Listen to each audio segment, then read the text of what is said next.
It's a weekend of wars here at the Breakdown Podcast. We saw Avengers Infinity War in theaters, and we've been playing God of War on PlayStation 4. The Breakdown Podcast is live now.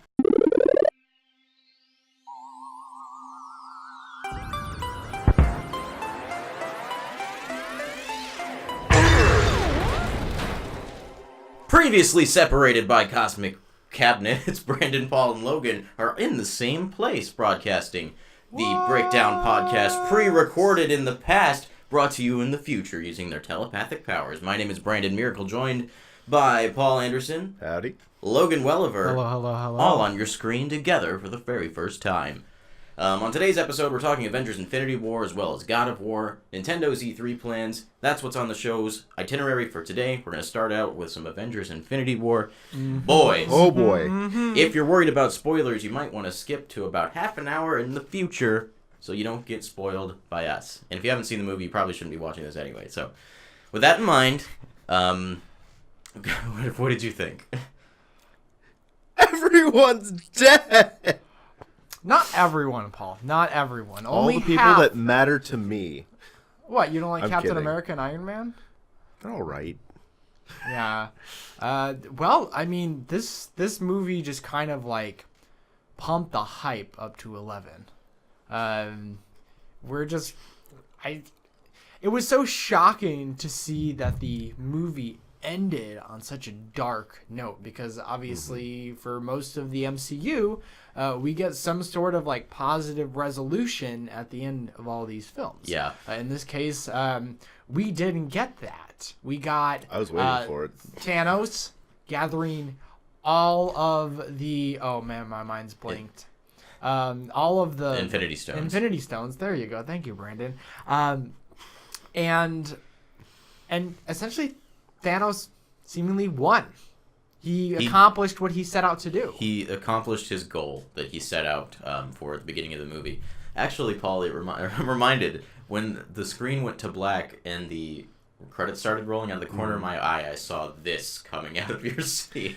I mean, honestly, like going up to it, before we went in, you had mentioned that Spider-Man 2 would be the start of Phase 4. Yeah. And so I thought that it was structured in a way that the next part of this Avengers movie would be coming after the end of Phase 4. I'm like, well, Spider-Man's not around anymore.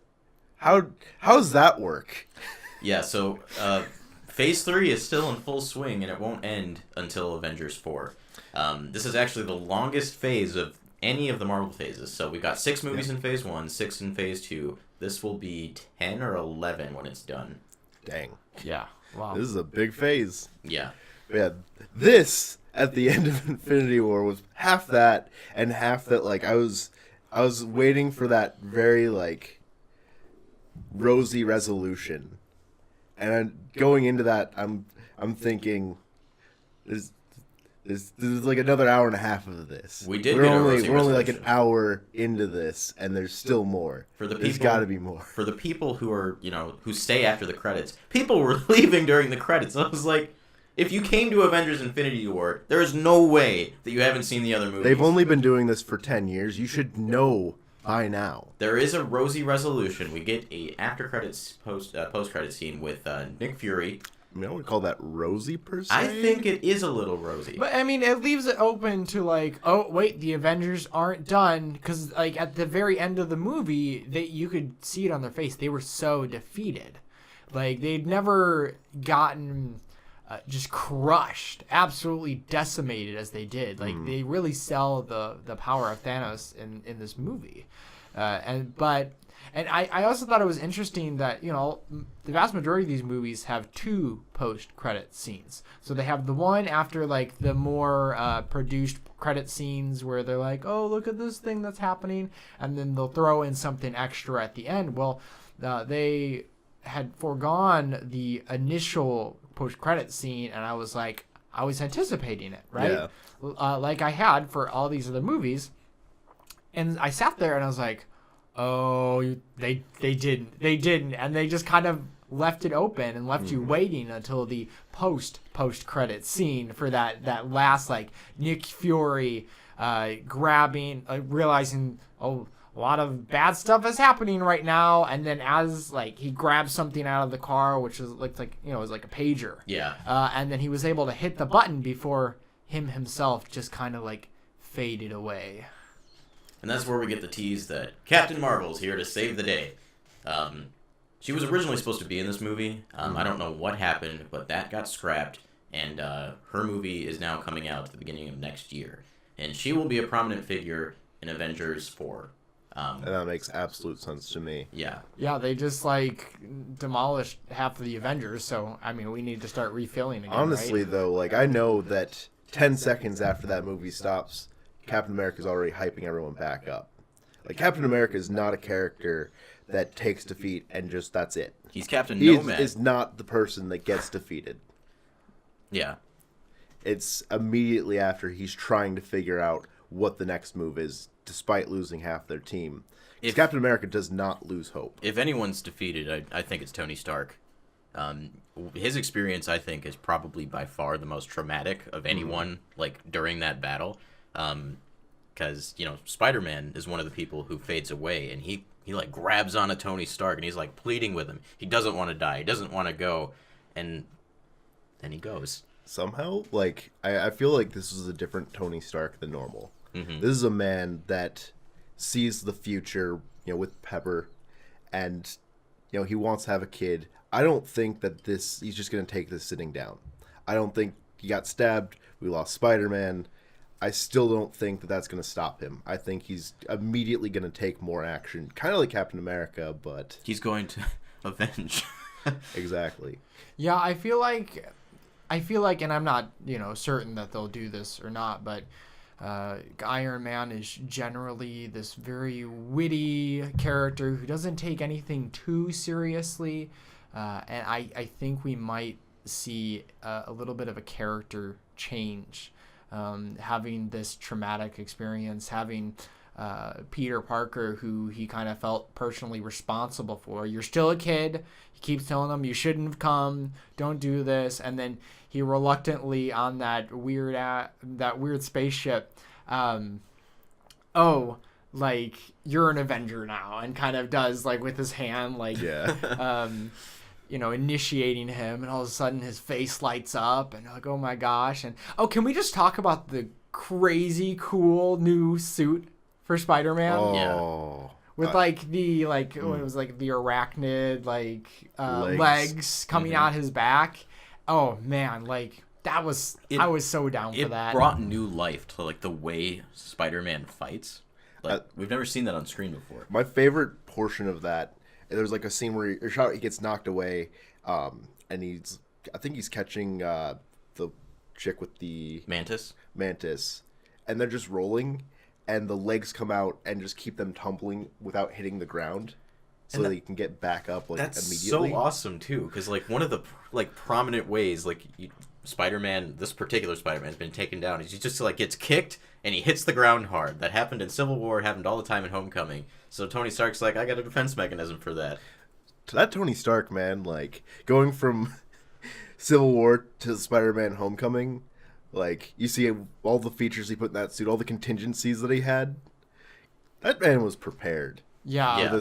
For someone else's powers too. Like just like, I have plans for you. I know how to fix you. Continuing on with the suits, that opening scene where Iron Man like gets his suit and it's like these nanobots and it just kind of like phases over his body and it's got this sleek new design and everything, and the way that it's used throughout the movie, like he just like manifests different weapons just on the fly. Like he's got like some sort of like obviously he's got the computer within it. What's the current AI's name? Friday, right? And it'll just like Friday. Boom, all of a sudden here's two cannons, all of a sudden there's a rocket on his feet, and then that dissipates and he just looks like regular Iron Man again. They just took the character to a new level. And I think one of the reasons they did that is they showed that some of these characters, based on the new technology, new suits, new attitudes that they've taken on, that these Avengers are more ready than ever, and you're feeling confident going into this movie. Even that point where they're pulling the Infinity Gauntlet off of Thanos, Yeah. and you're like, oh my gosh, they're doing it. And then they just, even despite all of that, they just absolutely are crushed at the end of it. Furthering that talk about suits, like Captain America's team, which is apparently Captain Nomad now for you comic fans out there. Dylan told me that yesterday. I didn't I'm know still gonna that. refer to him as Captain America. He's Captain America in my heart, but yeah, he didn't have any of like the bright, American colors, like the He was in star. camo. The star was on there, but it was like Black. the exact same color as the rest of his suit, which was black. I was like, that's a brand new attitude for Captain Yeah, America. he didn't have the shield. He got like 2 like smaller shields that he just wore on his fists. I you like know? that a lot more. They were like, pretty that's neat. so cool how he used them to just like. They were more action oriented before. He'd just like throw the shield and wait for it to come back, and while he's doing that, sometimes he'd sweep the legs and knock them over. But this is more like offensive, and Yeah. it's got the defensive element, but it was definitely more offensive than defensive. Because they were like pointed at the top, so when he punched, there's probably that He was stabbing using element to it. them. Yeah. No, all these characters are just more tricked out than ever. One specific suit I want to talk about, the Hulk. Oh, The Incredible Hulk. He only goes Hulk mode at the beginning of the movie when he's fighting Thanos with Thor and his team. And, he gets completely crushed, like everyone else in this movie does. Exactly. yeah. So later on, when Bruce Banner's finally back on Earth again, and they're in that final fight in Wakanda, He's trying to have his code green. he can't have his code green because Hulk refuses to come out. So he gets the Hulkbuster suit, which I thought was pretty awesome. Oh Yeah. So, they had that teaser shot for Infinity War where you see Captain America, Black Widow, Black Panther, and the Hulk in Hulk mode all running towards the screen getting ready to fight, and that never happens in the movie. So, good marketing. I get the feeling that a lot of things changed last minute when they made a lot of decisions last second so that people Yeah. couldn't spoil it. Because me and you went into this with the spoiler that just wasn't even accurate. Right. So, we heard a spoiler in separate like situations. We Yeah. both heard that Tony Stark was going to get beaten to death. And Specifically beaten to death for me. yeah, mine was just he dies. But the person who had told me that heard that from multiple sources. So I genuinely believed that was going to happen. They get to the spot where Tony Stark is fighting Thanos. I'm like, this is it. This is the end of Tony Stark. And Not then- quite. And then not quite. And I want to talk about that for a second because, Doctor Strange looked into the future to see how many outcomes they actually win, and they only win one out of 14 million. Yeah, It's a something like really that. large number. And he had gone into this planning to not save Tony Stark or Spider-Man if it really came down to it. But that's the one thing he did. He saved Tony Stark at the cost of his own life, and he looks at Tony. He says, "This was the only way." The most impressive part of that, too, is he saw that portion where they're trying to get the Infinity Gauntlet off of Thanos, and he knew that plan would have failed ultimately. Yeah. So, Doctor Strange set the stage for the Avengers to win, but now he's gone. So, anything that happens going forward is just total faith in Tony Stark and the rest of the Avengers. Doctor Strange must be like a chess master. Let's be Foreseeing serious. everybody's He future. sacrificed half the board for the victory. Right. So, I was kind of thinking about this over the last couple hours. Kind of going back to the Hulk. He's in the Hulkbuster suit. But he's been gone for a long time because, he's been on that planet. He's finally back on Earth, and he's seeing a lot of people for the first time in probably years. He looks at Captain America, and, he's got the full beard. Even in Thor Ragnarok, he hadn't seen Thor in a while. Had the short hair, new powers. And, I was thinking about that. I think the Bruce Banner that we get in this movie is for people to relate to who maybe haven't seen all of the movies because to a catch lot up of with the that, characters. A lot of that movie is Bruce trying to figure out what's been going on. So there's an Ant-Man and a Spider-Man now? Yeah. So Bruce Banner is all of the audience members who hadn't seen everything leading up to this movie. That's kind of hilarious. One of the weird things is, we already mentioned that he gets defeated, Hulk gets defeated at the very beginning of the film. And that's really, a very surprising moment to me, and the follow-up being that he doesn't transform back into the Hulk at all. The Hulk just is defeated. Because normally, you beat the Hulk down, he gets angrier, he gets stronger, and then he comes back in. Yeah. I've never, in any of the media in the Marvel Universe that I've seen, I've never seen the Hulk defeated. We like don't that. even, like, ultimately find out why Hulk won't come out. We just assumed that he was afraid. Scared. Yeah. He's scared. Either that or just ashamed. It could be You know, that, too. That's what I was. That was the angle that I was coming from, because you see again, like the Hulk, like nobody can handle a Hulk, and then Thanos just kind of like puts him in his place. Yeah. And so at that point, you're like, oh no, like how do I, like, am I of any use anymore? Mm-hmm. You know, if I can't handle like this dude, then I guess I'm not gonna come out. I'm gonna keep in hiding. And it's so all those scenes where Bruce Banner is like trying to get him to come out, and he's like, oh, it's like get That's angry. so amazing, too, because, like, Bruce Banner is kind of a frail person, but he was the one who was confident and ready to fight, and the big burly Hulk was the one who wasn't willing to come out. I think it's because, like, the Hulk is his armor. Yeah, And so he can be confident because he's not the one doing the fighting. that's true. He believes the Hulk is this invincible creature that can do anything. So he has more faith in the Hulk than the Hulk would have at that moment. Right. Oh man, what a movie! This was like, again, like they just turned the hype up to 11. They didn't even bother explaining things, which I thought was like a natural progression of the movies. Like you have to go into these movies with context. And I think obviously the reaction seems like it was really, really positive. People really, really like this entry in the series. Some of the action is like better than it's ever been. Absolutely. But if you hadn't seen a vast majority of the MCU films prior, you're going to be confused. And I think that's only it's only possible that they made this movie because they made all these movies prior. And so this movie it takes some liberties that any other movie couldn't take because it relies on the movies before it. But I think that's unavoidable if they're trying to accomplish what they're trying to accomplish. So They couldn't even, like, get the entire plot into one film. So, you know, we have another movie coming. What are the odds that someone would even go to that theater without having seen at least one previous movie in the universe? Right. And it's like, I would imagine it's like the comics. You don't read the fifth issue in a series unless you've read the first four.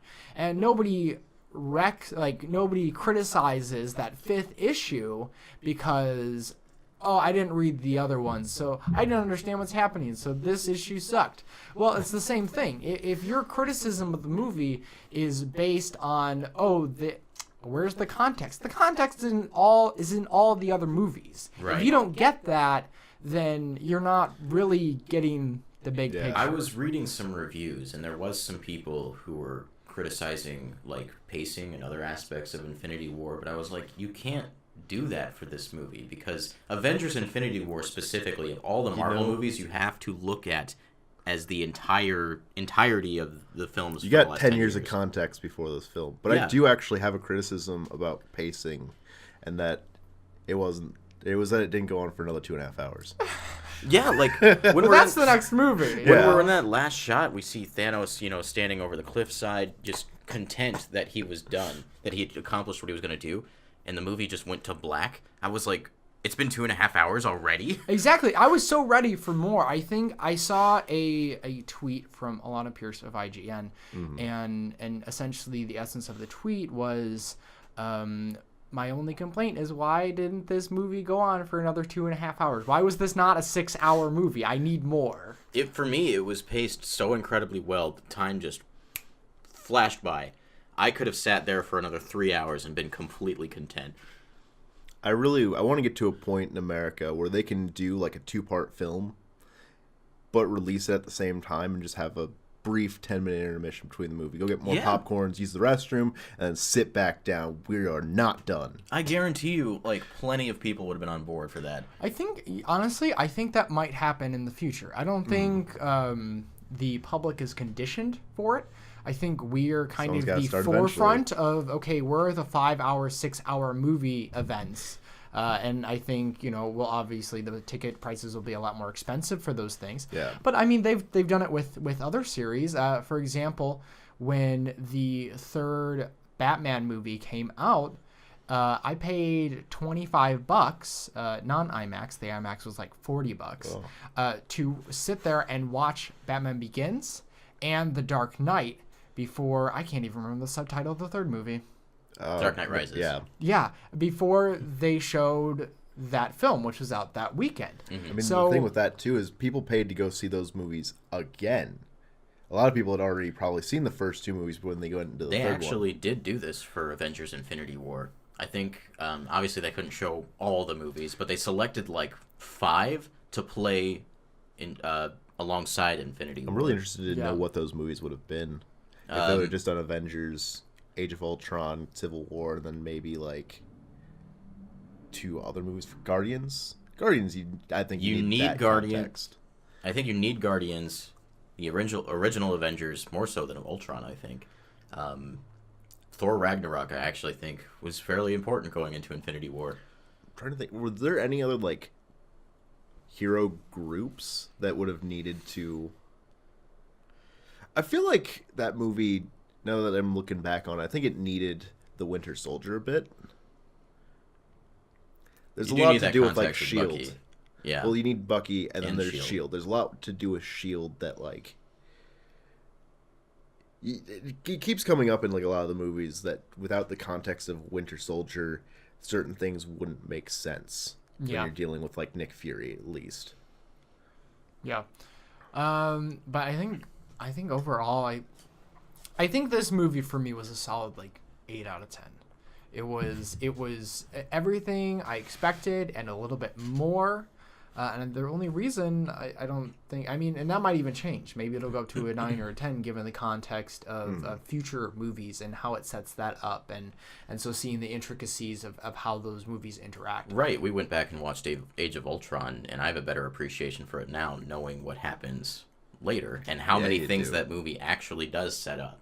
Also, for me, watching Age of Ultron the first time, I was like so distracted. So watching it the second time, the night before, was like, okay, I appreciate this movie a lot more because I actually know what's going on. I'm really glad we sat down to watch those. Before I came here and we watched those, it was Age of Ultron and Civil War together. I sat down and watched the original Avengers. And if I hadn't, I wouldn't have missed that callback in the first movie where We have a Hulk. Yeah, we have a Hulk. I would have completely forgotten about that. Luckily for me, that line was so iconic that I was ready for that. But I think that was really great context. All 3 of those going into Infinity War. Yeah, you kind of realize just how important that first film is, first Avengers film is for this movie, because that was technically a Thanos attack. We don't see him. Yeah. Yeah.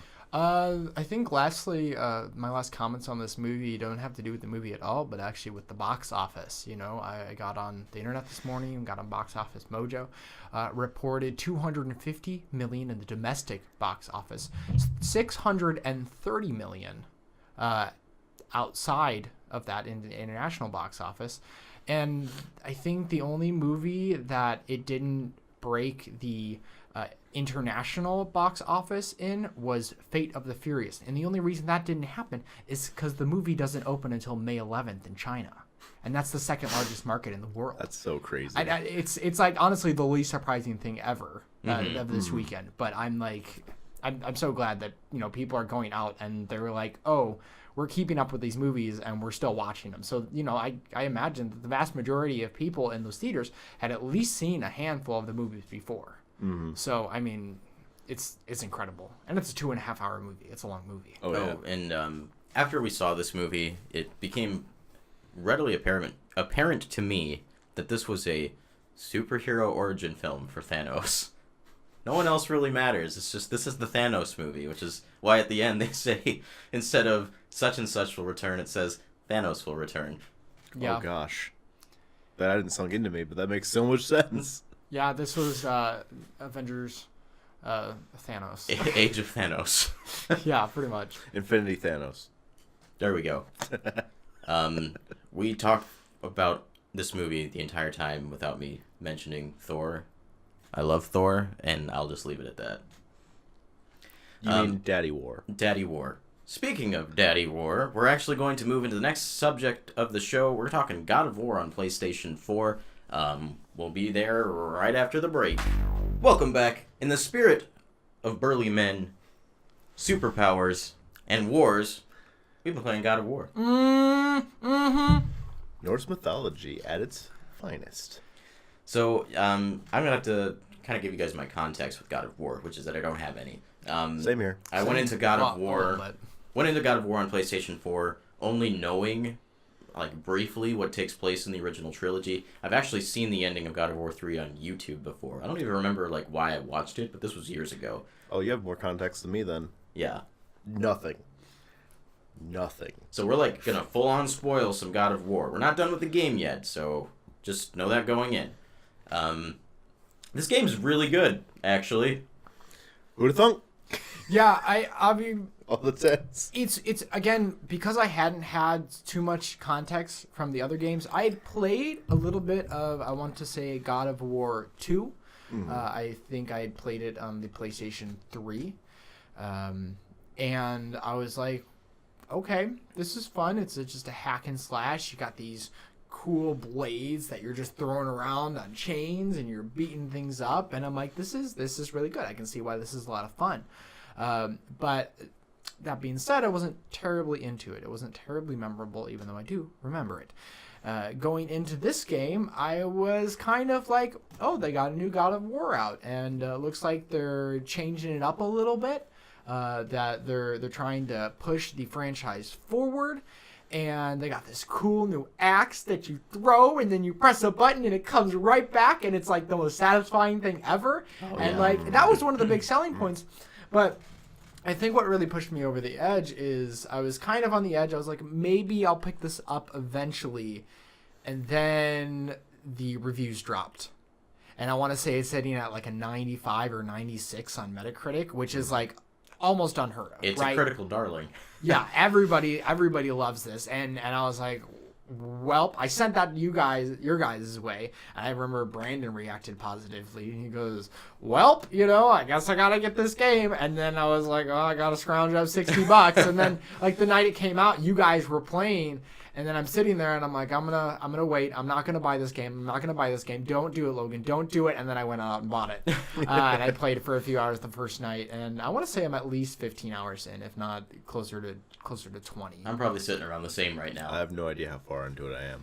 Yeah, there's no counter or anything like that, so it's kind of hard to keep track. But there's not been a dull moment. I think I had some skepticism starting out because I was anticipating, it's like, okay, how much of AAA gaming is just going to be rehashed in this game, right? Because there's a lot of really, I would say, bad habits that AAA developers have, easy way out, tried and true systems that they just kind of feel tacked on. They don't feel very inspired or integrated into the actual experience. And there seems to be a lot of other games in God of War while still maintaining a feel of combat. It was very abundantly clear that at the very beginning, I'm like, this game is going to focus on the combat, and it does combat really, really well. Yeah, there's so much depth to combat. And like with all the skills you unlock, I remember like some of the later combat skills, your combos change, like if you pause and your stance changes. I wasn't expecting anything like that. I thought it was just going to be the same like 5, button combo press with the axe for the rest of the game, but that's not it. And it's really cool too with those moves specifically, because like when you hit the button and you do wait for the pause, the game actually gives you an indicator that you've waited long enough because the controller rumbles. Yeah. You feel it rumble and you're like, okay, I can press the button again, and boom, and your combo changes up. And I was like, yay! Yeah, there is a surprising amount of depth to the combat. And again, I was anticipating something a little bit more hack and slash, but this has quite a bit of strategy to it. It reminds me, honestly, we've been playing a lot of Monster Hunter, and there's quite a bit of depth to all the weapons in that. And the same is true here, being very intentional about your button presses and the order in which things appear and getting the timing for especially some of the stronger attacks, right? Like there is one of these heavy runic attacks that is just this, you charge up this big old smash with the axe, and then once you get if you can pull off a hit, especially if you're playing like there's like 3 or 4 enemies surrounding you, it's just a super satisfying feeling. Yeah. And runic attacks are something that we should actually talk about, because you talk about mixing up the gameplay.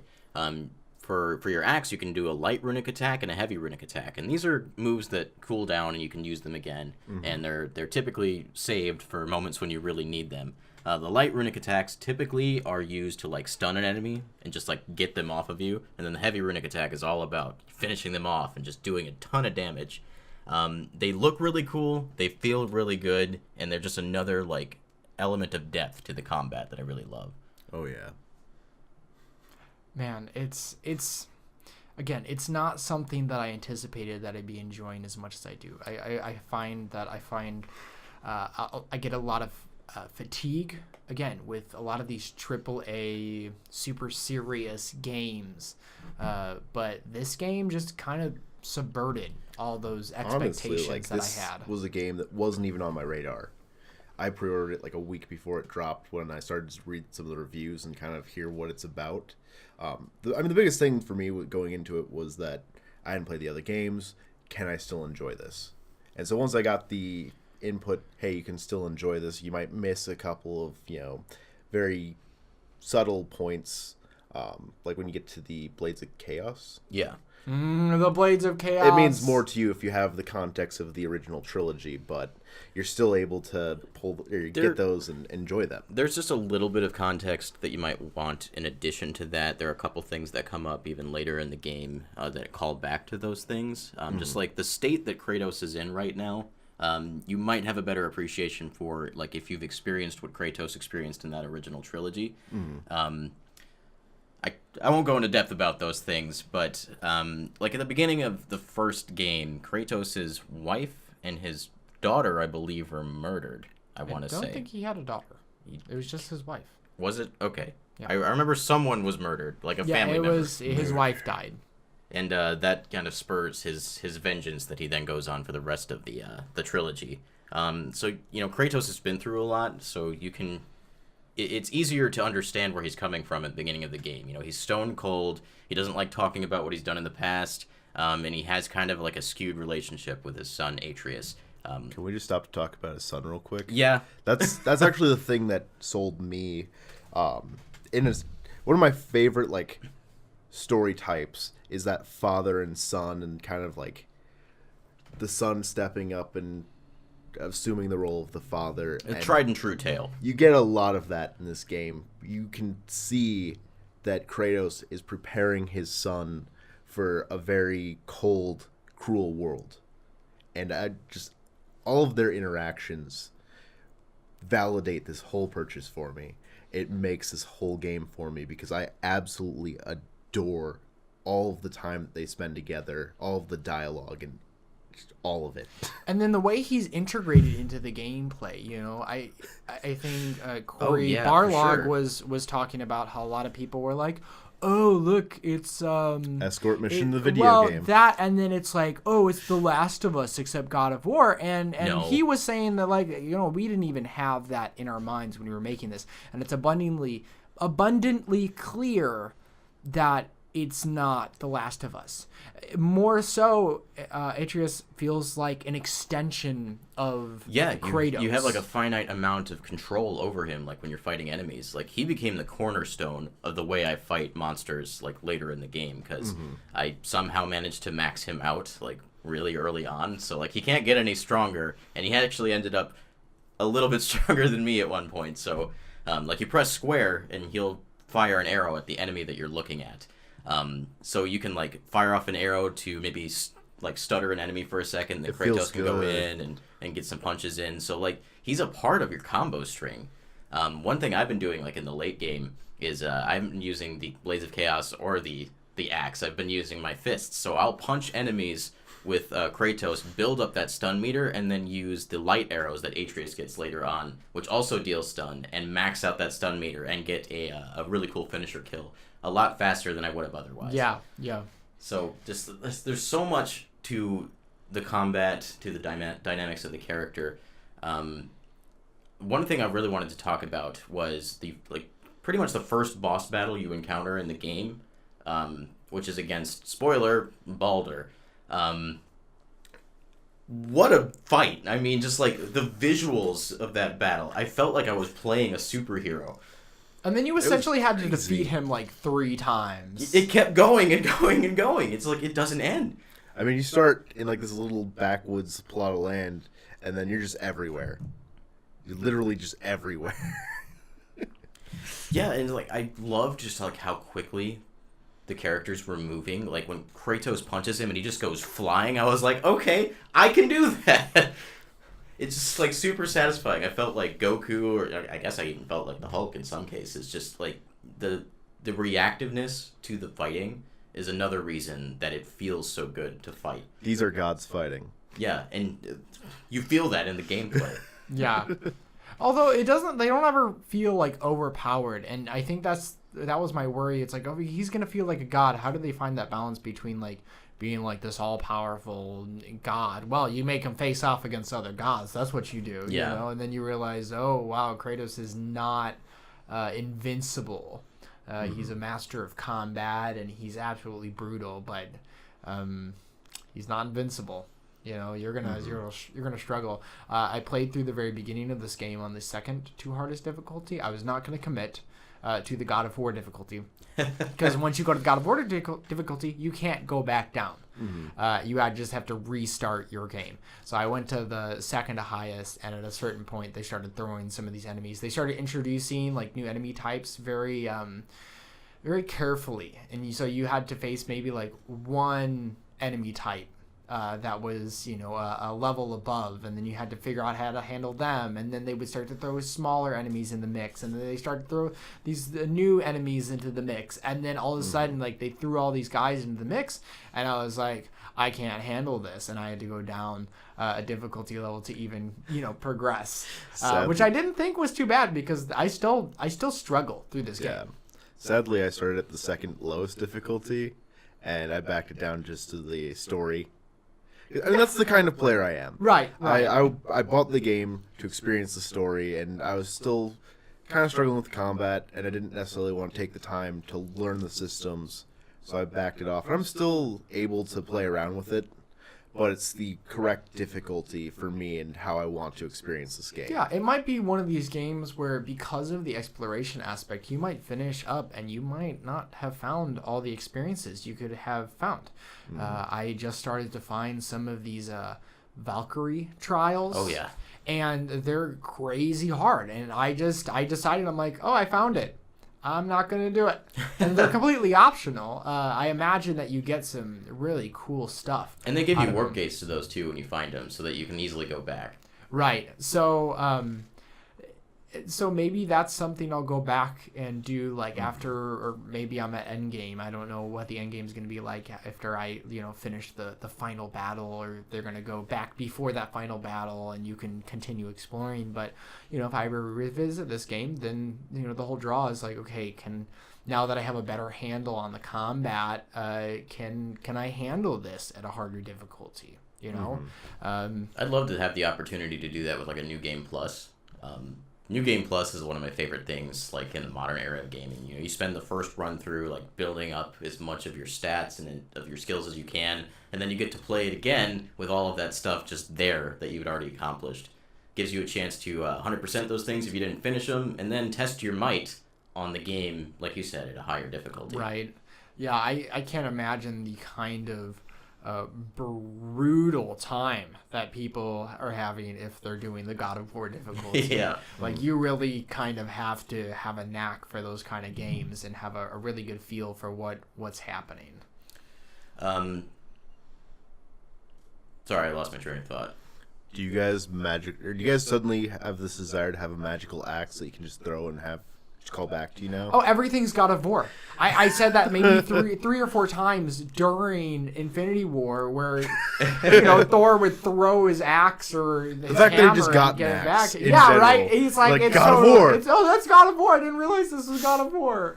Oh man, it's And that's just funny consumed too, my life. because Thor is like a prominent figure in the God of War game. Right. I One don't of think my- I've seen Thor yet. Not yet. You hear Just about them a whole statue. lot. Yes, yeah, you do. One of my absolute favorite things to do is just toss my axe at a random point and just see how far I can get before I have to call it back to me. And so I'm just running, and then it's like, oh, yeah, I forgot about my axe. And then press the button, and it takes a couple extra seconds for it to show up. Right, and then you get it like, okay, I'm glad that's There's there. a missed opportunity here because you go to the Lake of Nine, which is like this big lake that is kind of like the centerpiece The of the hub world. area. Yeah. Why can't you throw your axe into the water and catch fish?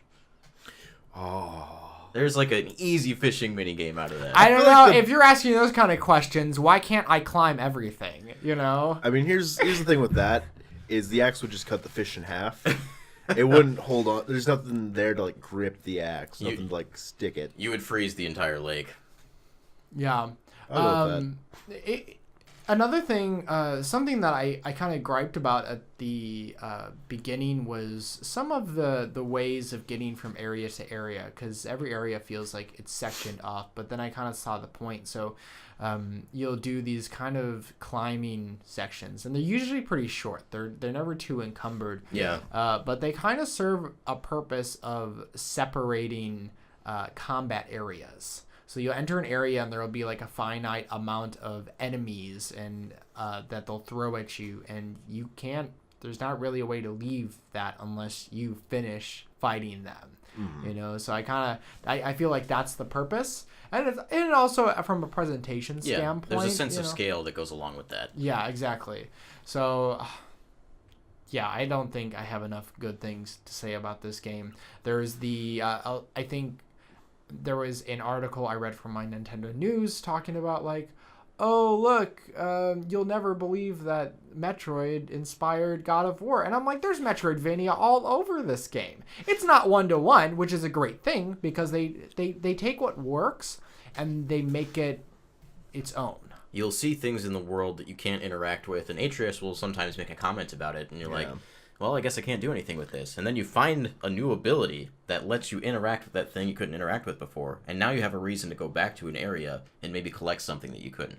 Yeah, and find those pieces and those items that upgrade your rage and upgrade your health, and maybe you'll find a really cool runic that you didn't find before. Speaking of the health and the Spartan rage upgrades, I really like the way that those are integrated into the world. Absolutely. There is a 3-symbol chest that you have to open, and that might mean you have to hit the 3-symbol seals that are in that immediate area, or you have to hit 3 bells like within a certain time limit, but you always know that chest is going to contain one of 2 things.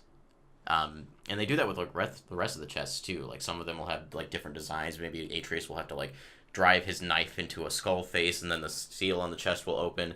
But they design their chests so that you always know at least what type of item is going to be in there. Yeah. So like whenever I see those symbols out in the wild, I'm like, oh, there's a chest around here, and a significant upgrade is waiting for me. So I take my time, I find it, I get the upgrade, and it's really satisfying. The way they're integrated into the world is like seamless, and they're really good at hiding them too. Oh yeah. Like I don't remember I think it was like one of the mountain areas that had a seal chest in it, and like it was just like exposed out in the open. Like you could see it when you first walked in, but I was in there for like a good 10 minutes before I could find the 3 seals in the area. And ultimately I found out is because I was unwilling to progress up a mountain wall. Because I was like, that's going to take me to the next place. I don't want to go there. So I didn't. Devious with them. Like didn't take me long to find one that's like, well, I'm not seeing it. I spent way too long here. It's time to move on. I'll come back for this. Yeah, it's always a question. These games kind of trip me up because sometimes there'll be like 2 different ways to go, and I there's always a way that okay, there's going to be an item back here, and then you'll just go the way to actually progress, but I'm not always sure which way is which. They do have a pretty intelligent compass system though that will like always tell you where your mission objective is. Mm-hmm. So at the very beginning of the game though, like when you didn't have that. You didn't have that at the start. I kept going like I'd progress so far, realize, oh hey, there was another path back there. This is the way I'm supposed to be. Okay, I gotta go back there and explore. Yeah, well, the nice thing is, like, I guess in the beginning of the game, you're not always sure that you're going to be able to come back to here later. Yeah. Ultimately, you can. So you can always backtrack.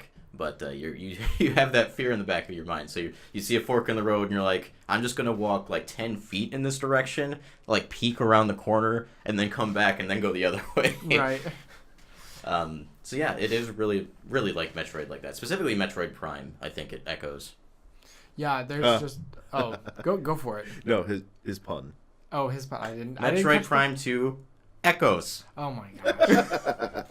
Anyway, yeah.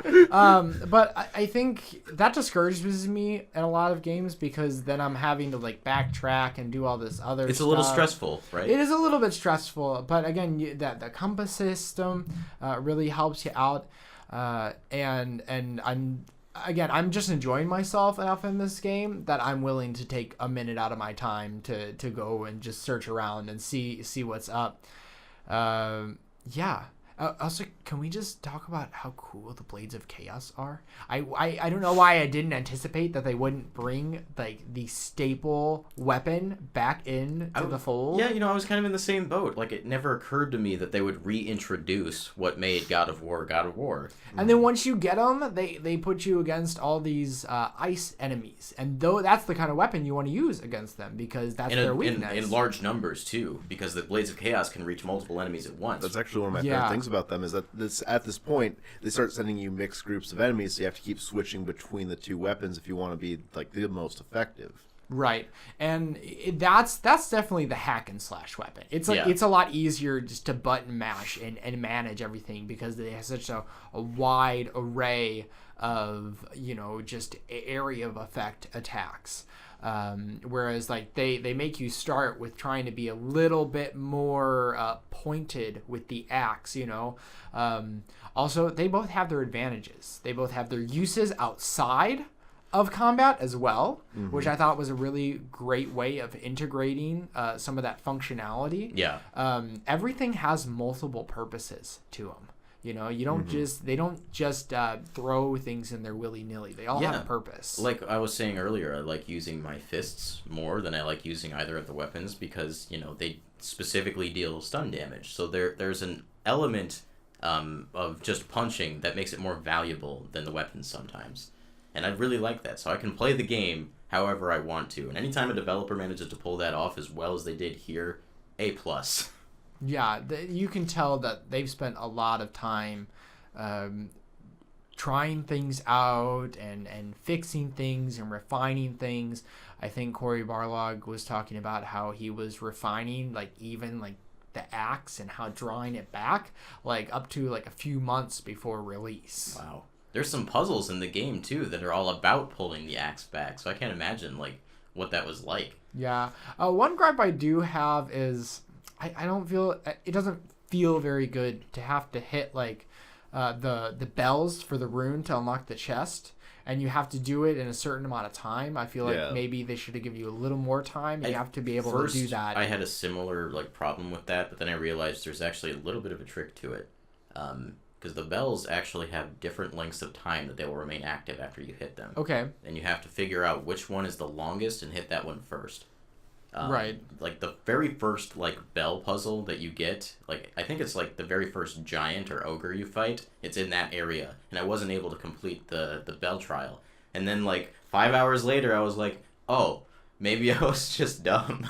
Right. And I guess I can see some of them are placed in such a way that possibly if you called your axe back, you might be able to hit both more than one at the same time.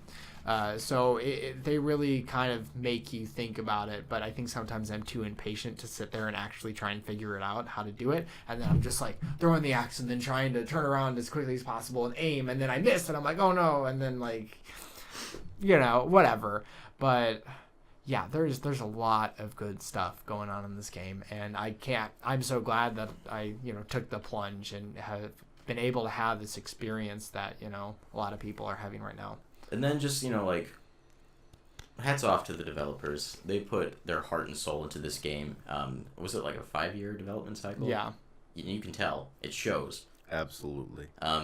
Keep a game in the oven for as long as it needs to be, because if it comes out this good, I'm willing to wait the time. Yeah.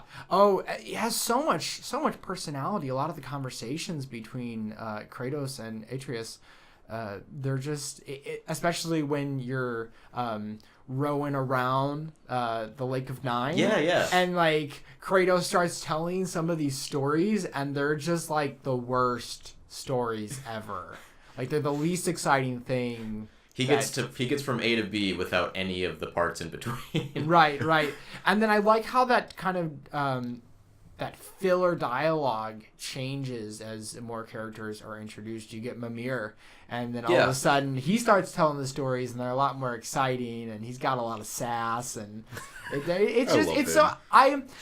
think that kind of thing, like rowing would be like, oh, this is so boring, but when you get those what's the word I'm looking for other than just stories, those anecdotes that are happening, all of a sudden you kind of appreciate the serenity of rowing around, and then it fills that space with something comic or something. Sometimes just gets me to like slow down just a little bit. Like I'll circle around the dock just to hear the end of the story. Right. You're like, oh, I'm gonna stay on the boat just so I can. And make even sure if you that do get on the dock, you don't have to worry about missing it because they'll pick up where they left off as soon as they're on the boat again. The dialogue system is really intelligent in that way, and that's something that I think The Last of Us did.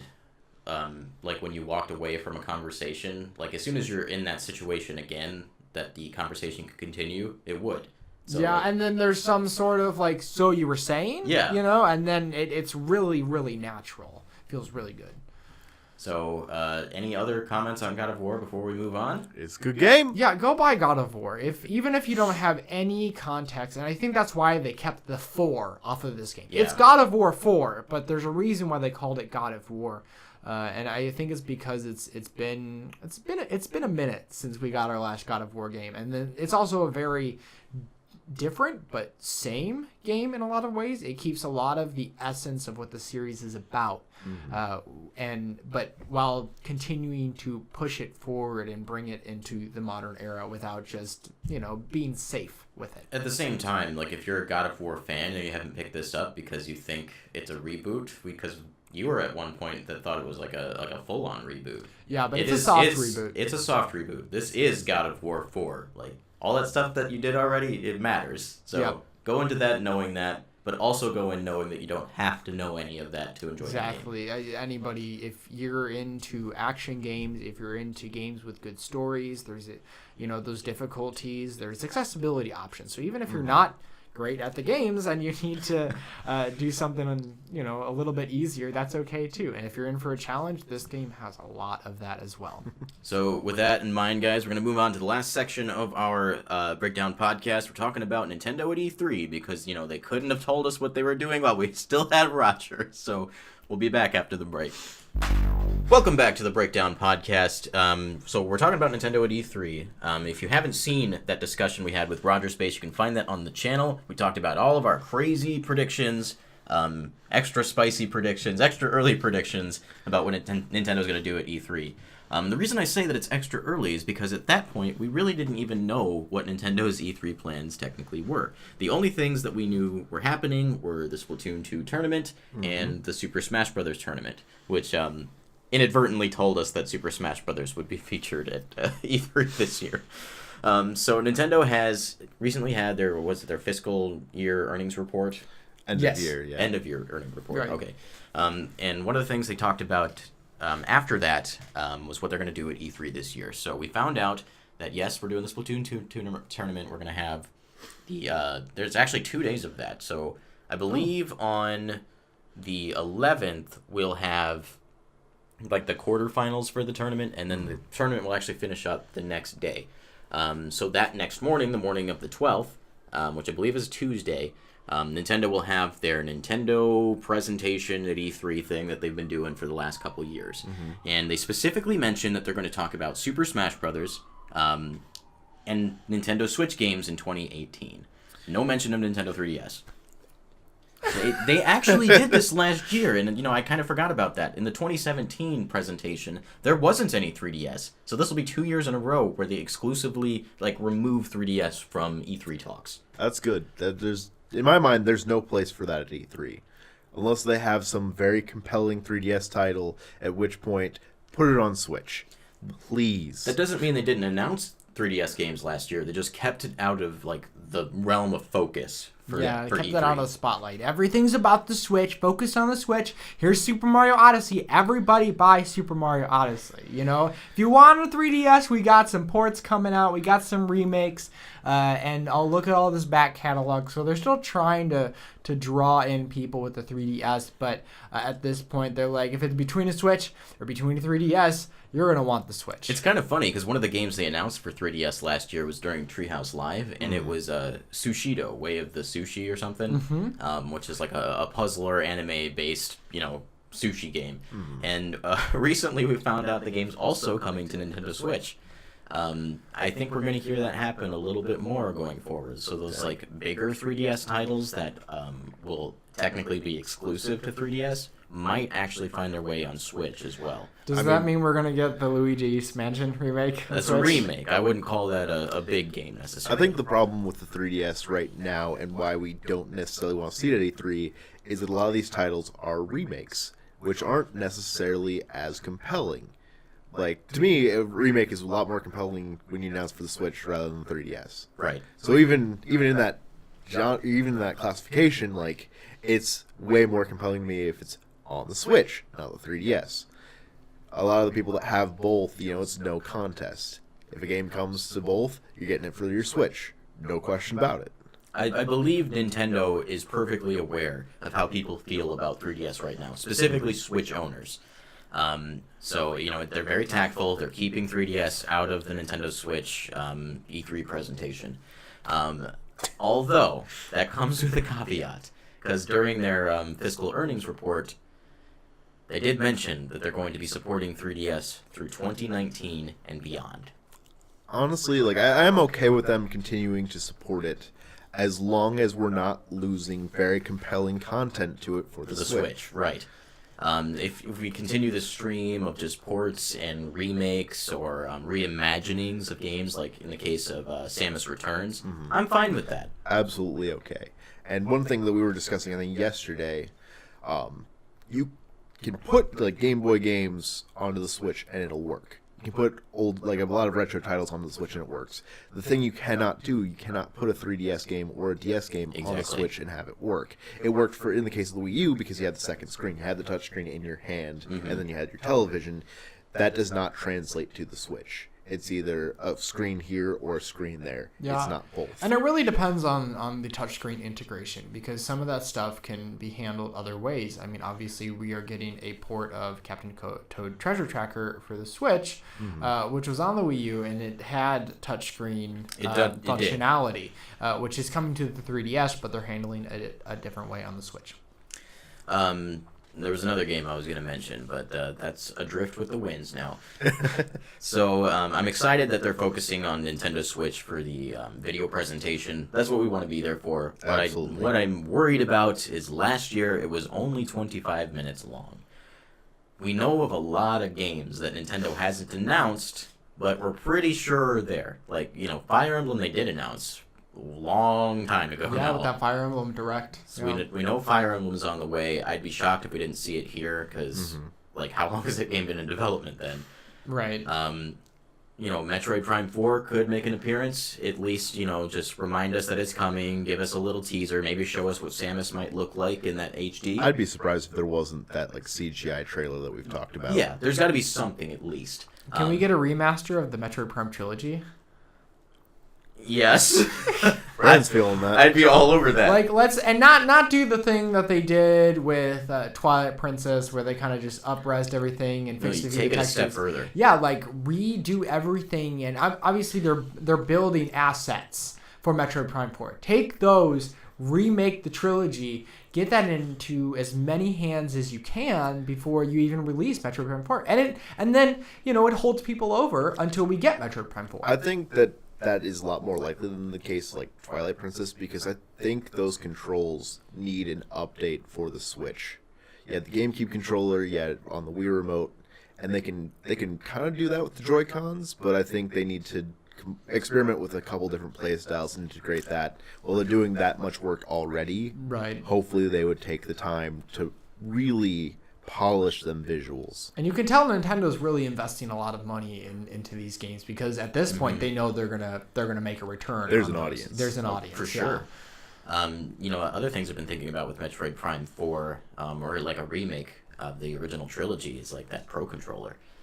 You have that gyro control, so you'd have both that feeling of playing on the GameCube, but with a really solid controller, and you don't lose the motion controls. Exactly. I love motion control for any game that involves aiming. I keep it on when I'm playing Splatoon all the time. It's such a good feeling for Splatoon. Just having that little extra piece of control would add so much without having to do what they did with Metroid Prime 3 on the Wii and just have the pointer controls necessarily. You could kind of have that combination of both, which is, I think, a really fantastic middle ground. They've proven it time and time again. Like Splatoon 2 is like the darling child of motion control aiming for video games. And, we've seen games like Doom and Wolfenstein 2 are both adopting motion control aiming. Throw it in every game that is a shooter on Switch, and I will play it because I'm more willing to play it with that in mind. Honestly, I don't know why they wouldn't add that option to some PS4 games as well. Obviously, we have motion control. The tech is there. Yeah, the technology is there, and I think it's a welcome option. Like, it's never something that has to be there, but for those that prefer it, why is it not there? Is it really that difficult to implement, Kind of moving on with Nintendo's E3 plans, we assumed this would happen, but Nintendo Treehouse Live at E3 will be operating again at this year's E3, giving all of us here at home the option and opportunity to experience the E3 demos and the games on a bit of a closer scale. The E3 experience from home. Pretty much. I remember the first year that they did that. I think that was 2015.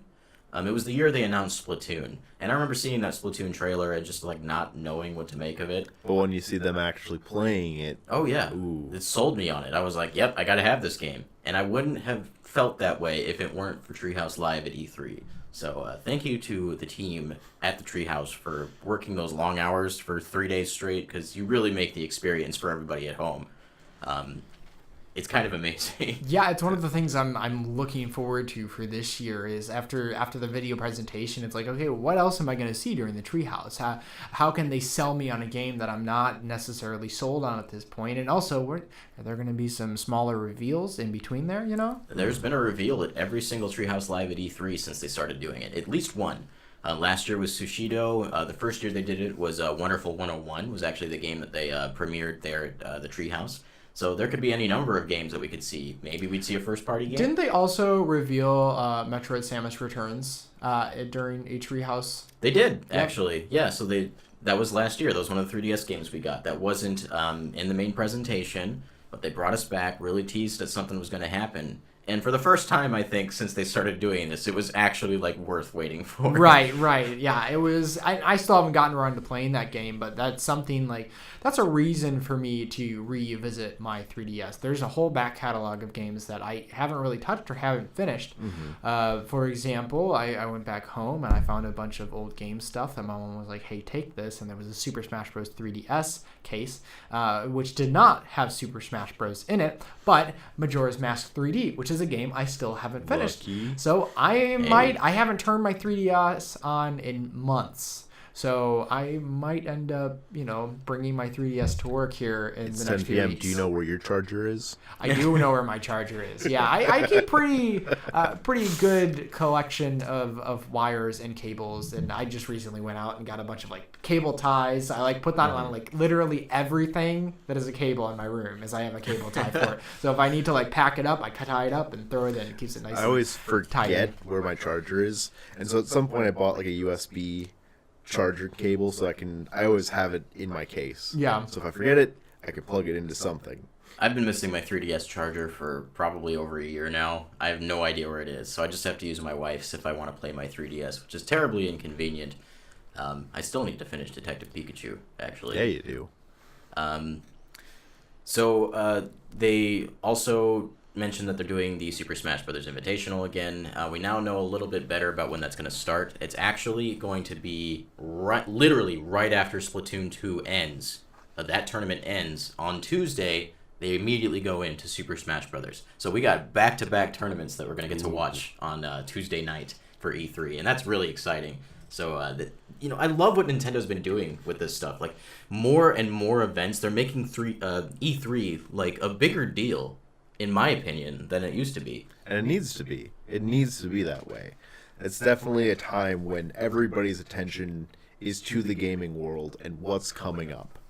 And if they're like the weakest voice of the three, they're missing a really huge opportunity. Right. But I think the added bonus of them doing all this Nintendo Direct stuff is that there's less pressure on them to reveal large things. For sure. And again, they can just focus on like one large game every year. And the last 2 years, that's been the case. We had Breath of the Wild 2 years ago. We had Super Mario Odyssey this past year in 2017. This year's Super Smash Brothers. Yeah. So they can really temper expectations with the way that they've gone about things. And it gives them, again, a lot of freedom to present things and roll things out on their time. But they still recognize that E3 is a huge time. And people are watching at E3. And so they're like, well, we should definitely take advantage of this. And I like how they don't even call their Nintendo Directs at E3 Nintendo Directs. They're digital presentations. They even abandoned that name this time, I think. Oh. It used to be digital event, and now they're just calling it video presentation. Yeah.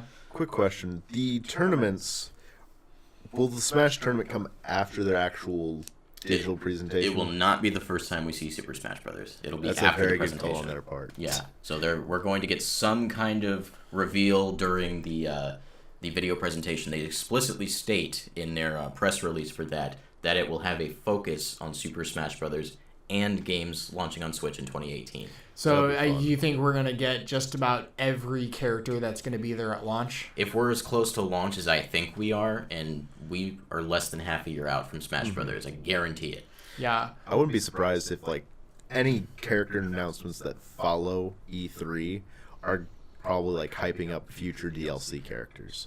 And we've had this theory now for a couple weeks that this year's E3 presentation is going to feature trailers for those games that we're expecting, but those trailers are going to double bluff as Super Smash Brothers character reveal trailers. That would make just like for the most exciting, even if it's only 25 minutes. You don't know what's going to happen. You said a couple of weeks, but that was like Roger, like last Thursday. Was it last Thursday? Yeah, it was last Thursday. This is what time does to Was me. that only last Thursday? Yeah, there was like, it's been a little over a week since we had the discussion.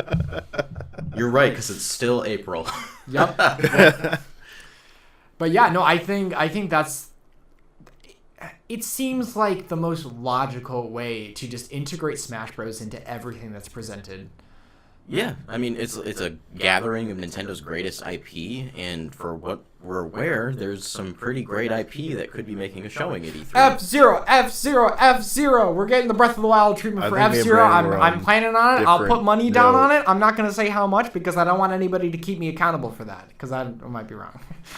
Animal Crossing? Animal Crossing, oh my gosh, if we get Animal Crossing, F-Zero, all these games, like the hype is so real for this E3. It's like, that's Logan's trigger word, and that's not even the first thing that Give me Animal Crossing Switch. I'm on the same page. Same. I expect it. Well, I don't expect rather, it, but I would like it, yeah. Also, if I'm not able to climb everything in the next Animal Crossing, I'm not buying it. Breath of the Crossing. So, let's give a quick rundown of the games that we know we're going to see. Or expect. So, Fire Emblem, Super Smash Brothers, they just outright said, hey, you're getting Smash Brothers. Absolutely. I'd be shocked if we don't see Metroid. I'd also be shocked if we don't hear anything about Pokemon. Yes. Because they said Pokemon is a year or later, and, well, by the time E3 comes around, that will be a year. So, later has got to be pretty close. Right. There's still the possibility we'll see a Pokemon Direct or some kind of Pokemon reveal in the next month. This is the prime time that they always do that. Yeah. So it's still possible. Super Mario Odyssey DLC. You know, we just today we found out that there are more costumes like stowed away in Super Mario Odyssey that are on the way. They know what they're about. There's got to be premium DLC on the way. Like, you don't just keep pushing out costumes without more game. Yeah, I absolutely buy that. I mean, that's what we got with Splatoon 2. I wasn't even anticipating paid DLC, but they said we're giving you DLC for the next year and then Splatfest for the next 2. And we're nearing the end of that year for Splatoon 2 DLC, and then we just recently got that Octo expansion reveal. And Nintendo's been doing this with all of their games, quite literally all of them. They just slowed down the Splatoon 2 weapon rollout to 1 a month, I think. It was previously 2 or 3. Yeah. So we're reaching the end. Hopefully they fit in just that one last Dually Squelcher alternate. I've been waiting for this whole time. Nintendo, if you're listening, Dually Squelchers. I feel like every weapon needs at least one alternate, I think that's where we're going with it too, so I'd be shocked if you didn't get that. Games that could happen that I think we are actually closer to than we know. Animal Crossing. That absolutely is the top of my list on that category. Yeah. If I don't see Animal Crossing, I'd be absolutely shocked. We're past the development cycle length between titles for that. Oh, absolutely. This is the longest drought we've had ever since the first game. Animal Crossing didn't even get a game on Wii U. So I'd imagine they were working on something for Wii. Well, we don't talk about that. I imagine they were working on something for Wii U. And it's one of those games that got deconstructed and rebuilt for Nintendo Switch. And there's no way they're not working on it, because at this point that series has become well over a multi-million seller. Wild World was past 12 million. I pretty certain that New Leaf at this point is past 10 million. So that is not a small franchise. And then also again, talking about the price differences between 3DS and the home consoles, this is going to be a $60 game.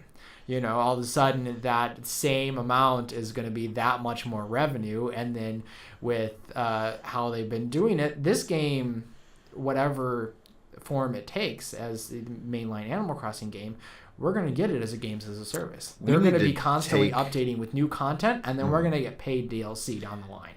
A quick note from the end of year fiscal report, they also mentioned that we will hear about Switch Online in May, correct? Yeah, early May. We're just days away from hearing about that. I think that reinforces the Animal Crossing idea. Oh, yeah. Because that presents, once we know what this online system is, they've set and it what up they for can us. do, we can see how that affects and how it changes with Animal Crossing. Yeah, Animal Crossing really utilizes it. I'm anticipating some really robust online hub of some sort, whether it take the form of something like the city in City Folk, where you Give and the your city friends, a reason to actually exist this time. right, where you and your friends can just have a clan of sorts, and you can go and be in person with each other, interact or a town. Yeah, or interact in a Township? meaningful way. Could you imagine if the towns were large enough? The last, few games have either been on really underpowered hardware, whether it be the Wii or, handheld consoles, which only can do so much. So I can imagine the towns being much bigger, and then all of you populating the same sort of instance or the same kind of town in different instances, and be able to interact in meaningful ways with your friends. That would be so amazing. That would sell the game to me. Because you're not a big Animal Crossing guy. I chose probably the worst game in the franchise to start off with City Folk. Yeah, it's not. No one great. I knew was playing it at all. So I never got a chance to even have interactions with other people, and it kind of killed the experience. New Leaf was my first game, and I got it at launch. And a lot of people I knew picked the game up, so I just had tons of great experiences with Animal Crossing, and having it on a handheld too. I was more willing to play it in more places because you can play in really small stints, and I think that's one of the great things. Is I love the home console experience, being able to play on the TV. But if I'm out somewhere, I still want to be able to play Animal Crossing, and that's where it has thrived, is on the mobile consoles. So having this hybrid console, this is the best place for every game is the Switch. The other thing reinforcing that Animal Crossing is coming is that Animal Crossing Pocket Camp, when they first announced that, they said it would have integration with a mainline Animal Crossing game. Guess what game it doesn't integrate with right now? Leaf? So what's it going to do? There's got to be Animal Crossing on Switch this year. Pocket Camp has been out for, over 5 months now? Yep. And by the time that we get to E3, it'll be half a year with no game integration. Their population of players is going to drop off before then. You know, you get that game out, let people know what Pocket Camp is going to be able to do with it, and you'll be safe. I see. I don't even anticipate anything. It won't be substantial. No, I don't think it'll be substantial at all. Maybe a few exclusive items that you're able to get if you're playing Pocket Camp or something like that. Give you, but hopefully there's a compelling reason to go back to Pocket Camp. Or maybe there'll be some way to do some kind of management for your main game, but through the phone app. Because if we do end up getting cloud saves, that brings the opportunity to be able to do that. So I can change a couple things with my town from my app, and that saves to the cloud. I log into the game downloads my cloud save, and it updates the changes that I made from my phone. That makes me happy. Just thinking about it. Yeah, I'm very excited at the prospect of a new Animal Crossing. And you know, those are really all like the heavy hitting games that we could expect. I wouldn't expect like a ton more outside of that, except something that's going to completely blindside us. I feel like everything we've mentioned is like a dream still. Like if we got all of that, we would be floored. I mean, I could see them like announcing it and then spacing it all out. Oh, for sure. So like, I don't think it's going to be like, hey, this is all coming 2018. No, like there's some 2019 in there. Some 2019. They, you know, some further on. When they announced their digital event last year, they specifically said this is on games in 2017. That didn't stop games from 2018 getting announced. Metroid Prime 4 was announced. Pokemon was announced. Yoshi and Kirby were both announced. All of those games are this year or later. Yeah. Yeah. So we're going to get a couple games that get us through the rest of the year. One of them is Super Smash Brothers. I think Animal Crossing and Pokemon could be the other two. And maybe there's more. It wouldn't shock me. It wouldn't shock me either. No. I'm still in the camp that Pokemon is this year. And I'm also in the camp that Animal Crossing is this year. I kind of hope Pokemon isn't this year because I already didn't have enough things to spend money on. So, I mean, maybe that's just a little selfish part of me. But yeah, I think that's about it. I don't really have much to say. Well, let me say this then. Based on what they've told us and what we know at this point, are you confident in this year's E3? I was confident when they said Super Smash Brothers. That's all I need to hear. Yeah, they delivered those two, that Invitational and the Championship for Splatoon 2 and for Smash Bros. And like that's already gonna make this E3. Anything else they want to sprinkle on top, it's just sprinkle on top of the sundae. It's the cherry on top. I think this has the potential to be the best E3 since the one where they announced the Nintendo 3DS with Kid Icarus Uprising, and that was a substantial E3. Yeah. If this tops that, that'll be amazing. Nintendo Switch will have cemented itself in Nintendo history at an E3, which we have not done. The Wii U was all... We don't remember. It was those. the Wii U. It's kind of a That's sad all you time. need to say. 2014's E3 with Wii U was pretty great. I mean, we had 3D World, Super Smash Brothers, and Mario Kart 8 all in the same presentation, along with Pokemon X and Y. That's pretty good. Yeah. I mean, come on. Yep. But this is going to top that. I guarantee it. Yeah. Not hard. Do we have another segment after this? Or are we done? No, I think Unless this we want is to do a think really is brief breakdown segment. No, Let's I think push that to next week, I think. I We did nothing new, so Yeah. that's what I was gonna say. Like, unless we briefly just wanted, if you want to know what we did this week, go back and watch last week's. Yeah. It's the exact So I same. think before we end and plug a few things that we've been doing this weekend, I just want to say how grateful I am for both of you, and how nice it is to be sitting in the very same room as you doing this podcast. For those of you who are watching, we're working really, really hard to make this thing a reality, to be able to podcast and be in the same place and have, I think people like to avoid the whole, idea of revenue and money because it has a bad connotation, but it's something that we need to make sure that we can achieve the things that we want to achieve. Like all having the same microphone. Yeah, and so we're setting the stage for that, and we're working really hard. So for those who have already donated or just continually come back to our videos, thank you so much, because you are the base, and you are allowing us to grow and to become something that we want to see ourselves become. I wouldn't be able to do half the stuff that I do without these two gentlemen right here. They are the light of my life in a lot of ways. But we're on our way, and I'm so glad that everybody watching is here for the beginning of this journey. So thank you so much. Thank you so much to you guys. What have we been working on this weekend? What do people have to look forward to? And So much. what kind of ambition, do we have? And what do we have in store? Well, we do have some fun Mario Party games that we were doing. Maybe fun for you guys. On top of that, we actually filmed our very first live board game Let's Plays. So That was fun for me. That was a lot of fun. So I think you guys have a lot to look forward to in that regard. We're also whipping up a brand new channel trailer that we're going to front the channel with, and we're also working on some other things behind the scenes that are going to propel this channel forward. We are busy, busy, busy. So thank you guys again, like Logan said, for being involved here so early in this journey. We love you. You really are kind of the cornerstone of this entire operation. Without you, we're nothing. So thank you again. Don't break your backs breaking the games, but for now, break time's over. Love you.